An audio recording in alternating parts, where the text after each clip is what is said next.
and thanks to everybody for joining. We're of course joining at a moment of humanitarian emergency across the world. The COVID-19 pandemic is at a global peak, as Dr. Tedros at the World Health Organization told us last weekend, with the peak number of cases of over 180,000 per day just happening a few days ago. As countries in Western Europe come out of lockdown, if you take a global perspective, we're certainly not through this emergency yet. And we have to prepare not just for flare-ups in our own countries, but the very real possibility of a second wave. And we have to ask ourselves tough questions about whether we really are prepared for that second wave. But there is, although it's hard to believe it, more to the world of health and development and progress than COVID-19.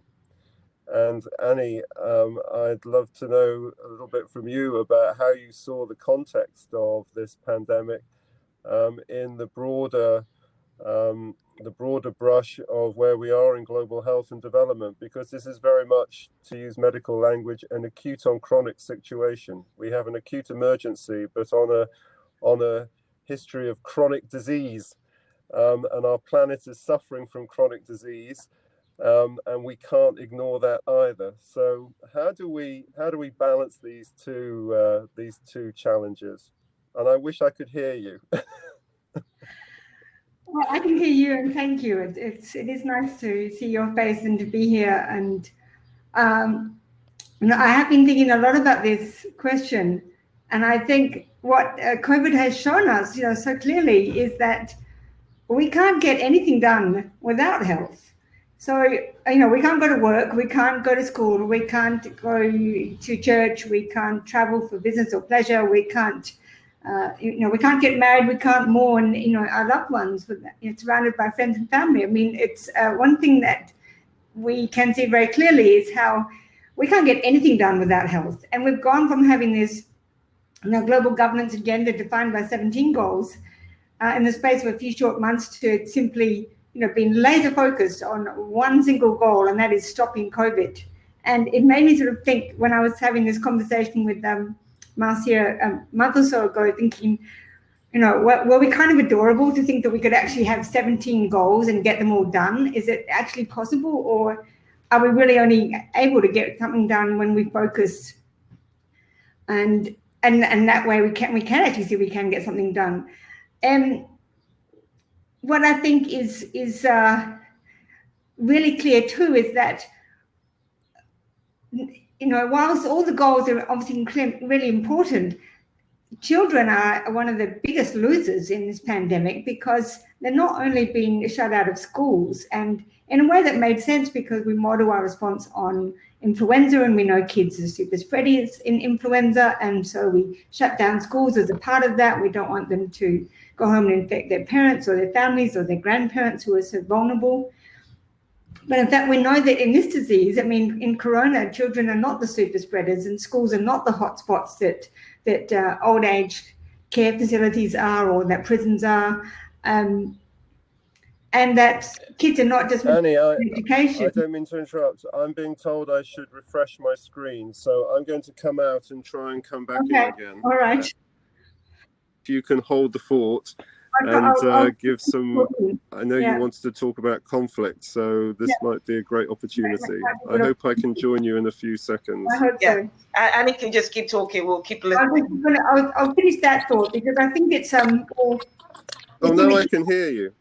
All right. Well, I was going to finish that thought, which is about kids and education, and how they're not only missing out on the education, but in places like Africa, where primary schools are like a platform of delivery for all kinds of health services that go way beyond education, then kids are also missing out on, not just on mass vaccinations, but on mass drug administrations for neglected tropical diseases. And so are adults. And there's all those, neglected tropical diseases which don't cause, the death that COVID does, but cause massive amount of suffering. Things like, trachoma, the preventable cause of blindness, or elephantiasis. And, I mean, very recently we eliminated elephantiasis in Yemen. You think, wow, we can do it in Yemen, we can certainly do it in other places.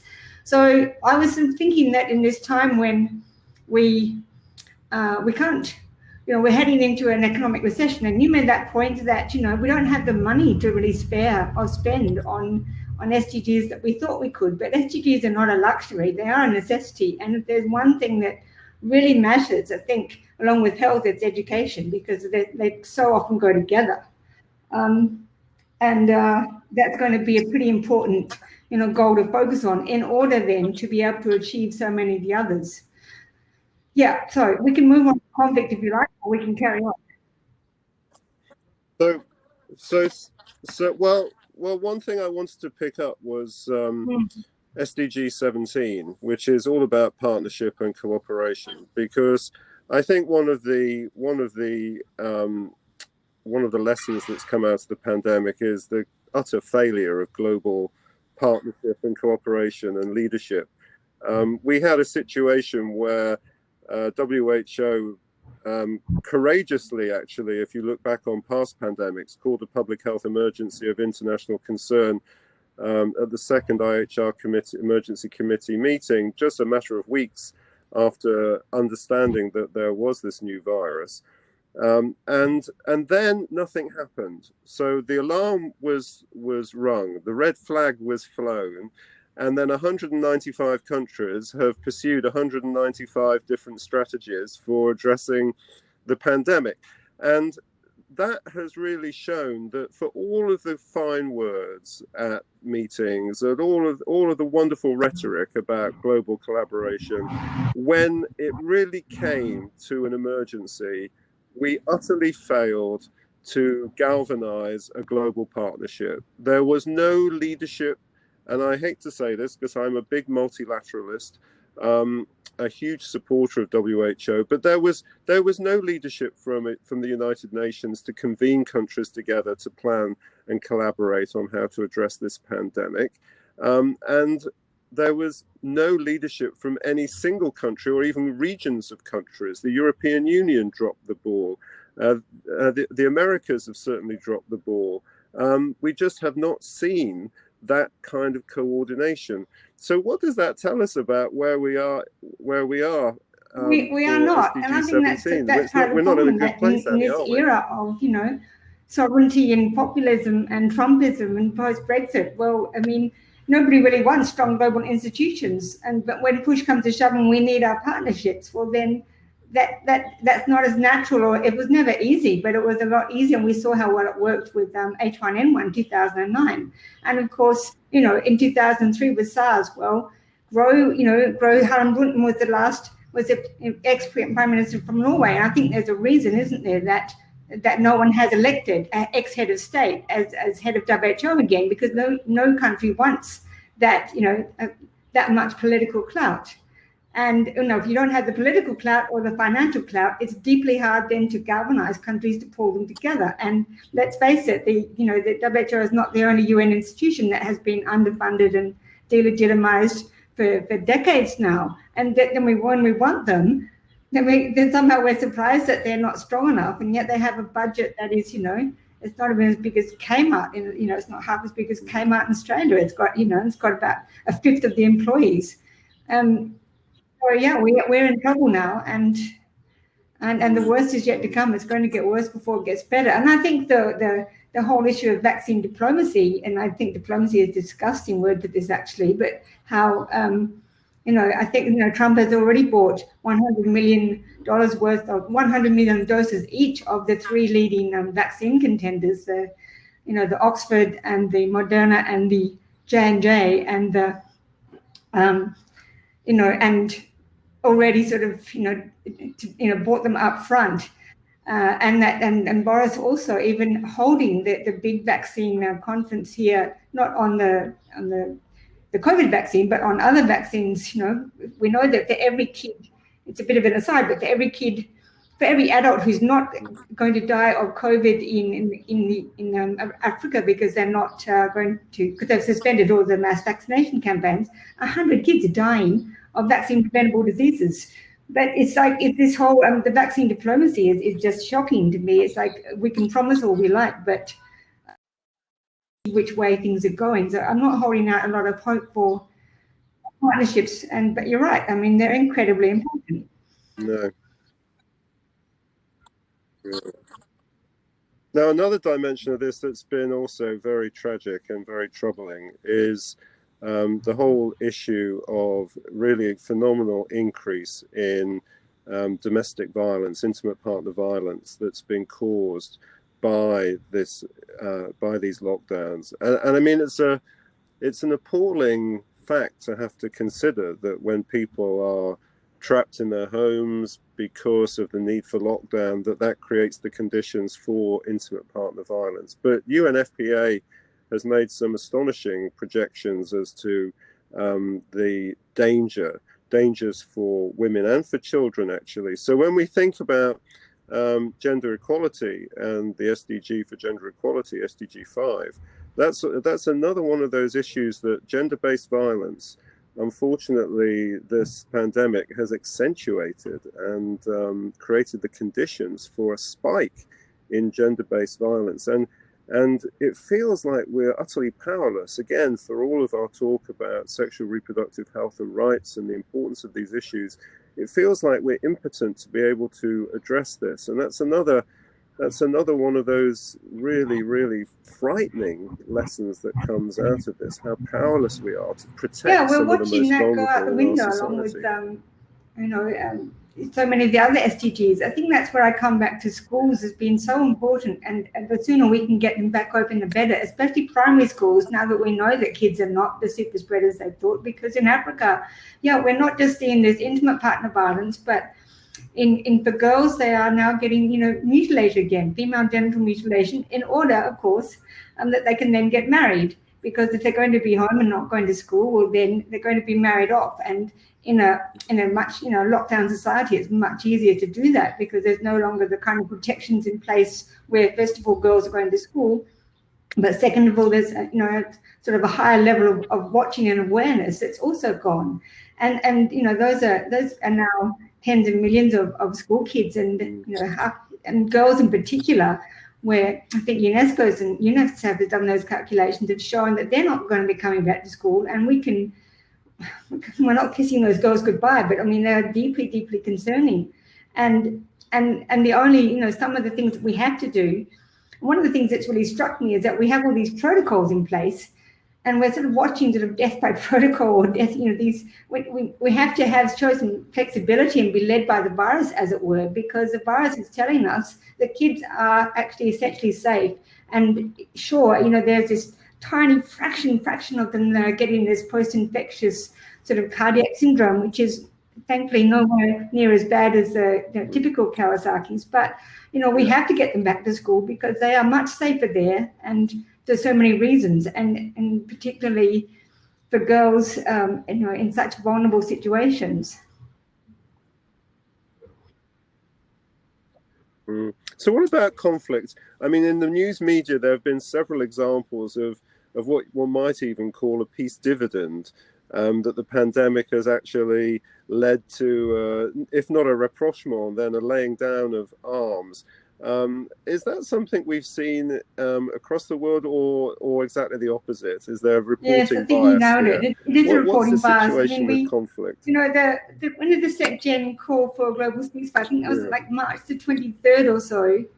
In fact, a bit earlier than that, beginning of March, we saw a laying down, effectively a ceasefire of sorts in Syria, where they've stopped bombing the hospitals, as it were. However, we've also seen since then the closure, or just before then, we had seen the closure of the non-renewal of the cross-border resolution that allows, the cross-border, delivery of all sorts of humanitarian aid, and that includes the COVID supplies. And we've seen that the Russians are completely, fixed on that point, that WHO was so successful, in fact, at getting in humanitarian aid in the last 6 months of 2019, that they closed the northeastern crossing through Iraq into northeastern Syria, which is of deep concern, and it's super hard to try and get that open. And it's very hard to know what's going on in many of these conflict places because, of course, it's so hard to get in and out. And so the cases are, the tiny cases that we sort of hear of in Syria and Yemen in particular are almost certainly not the truth. In Yemen and in Libya, they certainly have not stopped bombing hospitals or attacking ambulances, for example, and that's of deep concern. So, although and unless you're tracking them, you don't actually know what's going on and you can't sort of see. And I think what's really worrying too is that we've seen all over the world, but particularly in India and Mexico, this upsurge of violence against healthcare workers working on COVID for all sorts of reasons. That's not even anything to do with conflict per se, but it's all about COVID and it's all about healthcare workers. And certainly the failure, I think, of the international community to do anything about attacks on healthcare workers in general over the last 10 years is now sort of really, we're seeing the real fallout of that now. Yeah. Why? That's strange, isn't it? In the context of a pandemic, one would have, one's a priori hypothesis might have been that health workers were some of the most valued and protected citizens in a society since they're on the front line. Why are they particularly the subject of well, that's an interesting question, isn't it? But apart from the virus, they've been applauded, but in some places they've actually been attacked, and some of that is because of fear. They're seen as carriers of the virus, so they've been attacked. Even in their own homes or at funerals, even of healthcare workers themselves. Sometimes it's the sort of grief or loss that makes you angry, and you must have suffered that as I have when you're simply the victim of somebody else's grief. But that is sometimes played out. Sometimes the lack of drugs or the lack of PPE are seen as other reasons. But I agree with you. It's more puzzling, and I think what has really come out is that there probably have always been a lot of these attacks. It's just that we are more aware of them now because of COVID. Healthcare workers have always been a sort of. In many places you don't really want to go home to spread the virus, and your family can reject you also because of that stigma. But that stigma itself is deeply, it's right there. I myself, I've had COVID, so as my son, he was like, they didn't want him to go back to school. I'm thinking, this is Geneva. This is not, Congo. Well, it's good to see you looking fit and well, Annie. As if you've been through that. I know we're running out of time. I think we're finishing in just a few minutes because we were 3:20 to 3:50, I think. But if I just come back to, in a way, we have 17 goals and they're all supposed to be equal, but the one that, in a sense, underpins all of them is Goal 1 on extreme poverty. And the World Bank has predicted that something like, this was a few weeks ago now, and it may be worse, 60 million people are going to be plunged into extreme poverty. We're seeing now a reversal. We're going through a phase of de-development, not development. And so this is the first time, actually, that I can think where we've had a worldwide inversion, reversal of progress that in many ways for the last 20, 30 years or so we've come to take for granted. And I don't think that the world has not been presented with this problem in this way before. It has no strategy for addressing this kind of de-development on a worldwide basis. We've had pockets of it, like with West Africa, with Ebola, but we've never had it on a global scale. And I'm wondering what new approaches we might have in terms of global governance, in terms of programs, how we think about addressing these. Because if we have 60 million, and I'm sure the figure will be more as the pandemic goes on, people plunged into extreme poverty, that's going to affect health, education, gender equality, and so on and so forth. all of those are going to be weakened as a result of extreme poverty, an epidemic of extreme poverty. So how do we address that? What's your experience and thoughts about that? I mean, we need a renewal of globalism, but at a time when we have, without mentioning any names, political leaders who are completely antithetical to the notion of interdependence between countries and the importance of working together. And it seems hard to be able to mobilize political opinion. Yes, it does, doesn't it? And it is worrying that this is not the last pandemic. This is just the first, and we have other looming pandemics like antibiotic resistance and so forth. And I think, I think we're seeing the failure, though. We're seeing these two things, that health is a prerequisite for getting anything done, but we also have such a limited way of thinking about it, where we're still stuck on this health as the absence of disease, where, in 1946, the WHO put together its new constitution and redefines health beyond this negative definition as being, not just the absence of disease or infirmity, but the presence of physical and emotional and mental well-being. And that is a much more positive definition that requires a lot more, paying attention to the social determinants and social justice and minority groups and all of the other things that go into health. But of course, that expanded sort of definition then went down the toilet with the Cold War, because vaccine diplomacy and disease eradication is a much easier model to follow. But here we see these limits, because it's simply we're subordinating people to the virus, and a people-centric approach that actually puts people first is really hard to think about it, because really we've never really done it. But we have to actually start to innovate and start to think, well, sure, we are going to have much more poverty, so we have to actually put a lot of investment into education, because we can't create jobs, but we can still educate. And we're seeing Google and Microsoft do this kind of land grab by saying, it's okay, we can educate your kids online. In fact, we don't even need teachers, we can do it with AI. And in the States, we're seeing 1 in 5 teachers saying we're going to leave, because sure, it's really hard for them, it's not the same, and that's more unemployment at a time when we need more kids back in schools, because education is the single best thing we can do, both for health and for economic prosperity. So my long answer is that we've got to put money. Oh, there's Shola.